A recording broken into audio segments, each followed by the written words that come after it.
বিভিন্ন এলাকা থেকে আগত মুসলমান ভাইয়েরা যেই পর্যন্ত লাউড স্পিকারের আওয়াজ পৌঁছতেছে,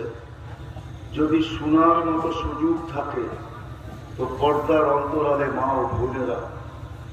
কোরআন হাদিস থেকে যতটুকুই তেলাওয়াত করলাম, আশা রাখি একই সামনে রেখে অতি অল্প সময় কিছু কথা রাখবো। সাথে সাথে সকলের কাছে দোয়ার দরখাস্ত, এই পর্যন্ত যা শুনলাম আর সামনে যা শুনব, আল্লাহ যেন আমাদেরকে প্রত্যেকটা কথার উপরে আমল করার তৌফিক দান করেন। সাথে সাথে ছোট একটা অনুরোধ থাকবে, কথাগুলো বিলকুল যত বেশি মনোযোগ দিয়ে শুনতে পারে, বিশেষ করে যুবকদের পায়ে হাত দিয়া বলব, যত বেশি মনোযোগ দিতে পারে